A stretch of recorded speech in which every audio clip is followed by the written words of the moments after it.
இறைவனுடைய பாடுகளையும், இறைவன் ஏற்படுத்திய திருவிருந்தையும், பாதம் கழுவும் சடங்கு முறையையும், கடவுளுடைய உயிர்ப்பையும் நாம் அனுசரிக்க இருக்கிறோம்.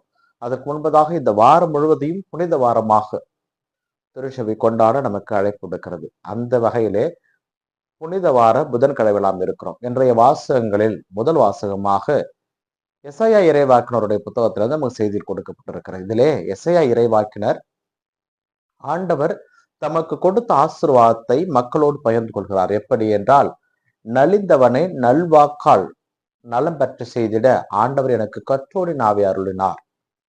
அதாவது ஆண்டவர் அவர் என்னை அருட்பொழிவு செய்திருக்கிறார். என்னுடைய பேச்சால் இறைவனுடைய வார்த்தையை நான் அறிவிப்பதன் மூலமாக நலிந்தவர்கள் கூட மீண்டுமாக நலம் பெற்று எழுவார்கள்.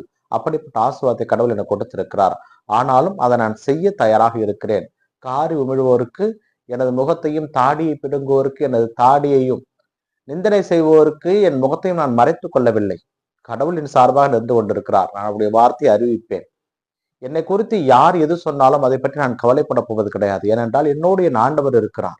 அவர் என்னோடு இருந்து என்னை வழிநடத்துகிறார் என்கின்ற ஒரு தைரியமான இறை வார்த்தையை இங்கு அறிவிக்கிறார். ஏனென்றால் எப்பொழுது எசையாவை அடிக்கலாம், விரட்டலாம், கல்லால் எறியலாம் என்று மக்கள் காத்து கொண்டிருந்த பொழுது அவர்களுக்கு இந்த வார்த்தை இன்னும் எசையா இறைவாக்கினர் மீது ஒரு மரியாதையை கொண்டு வருது. ஏனென்றால் இத்தனை பிரச்சனைகளுக்கு மத்தியிலும் இறைவனை இருக்க பிடித்துக் கொண்டார். என்னோடு இருக்கின்ற கடவுள் என்னை வழிநடத்துவார் என்பதிலே அவர் தெளிவாக இருந்தார்.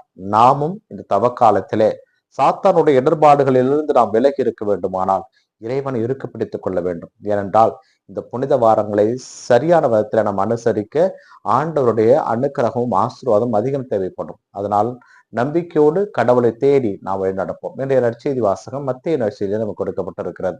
இதிலே யூதாசு இஸ்காரியத்து இயேசுவை காட்டி கொடுக்க எவ்வளவு கொடுப்பீர்கள் என்று கேட்கிறான். 30 வெள்ளிக்காசு அவர்களுக்கு கொடுக்கிறார். அதிலிருந்து யூதாசு இஸ்காரியத்து எப்பொழுது இயேசுவை காட்டி கொடுக்கலாம் என்று காத்து கொண்டிருந்தார் என்று மத்திய நற்செய்தியாளர் பதிவு செய்கிறார். ஆனால் அடுத்த வரி, இயேசு கிறிஸ்துவிடம் சீடர்கள் சென்று கேட்கிறார்கள், பாஸ்கா நெருங்கி வருகிறது, நீர் பாஸ்கா உணவை அருந்துவதற்கு எங்கே உமக்கு இடம் ஏற்பாடு செய்ய வேண்டும் என்று கேட்கிறார்கள். அந்த செய்தி எல்லாம் சொல்லுகிறார். அப்பொழுது இயேசு அந்த பாஸ்கா இறுதி ராவுணவிலே அனைத்து சீடர்களும் அமர்ந்திருக்கின்ற பொழுது சீடர்களாக இயேசு சொல்லுகிறார், உங்களில் ஒருவன் என்னை காட்டி கொடுப்பான் என்று. அவர்களெல்லாம் மனம் வெதும்பி, மனம் கஷ்டப்பட்டவர்களாக யாராக இருக்க முடியும் என்று நானோ என்று ஒருவராக கேட்கிறார்கள். அப்பொழுது யூதாசு இஸ்காரியத்தும் கேட்கிறார், ஆண்டவரே நானோ என்று நீயே சொல்லிவிட்டாய் என்கிறார்.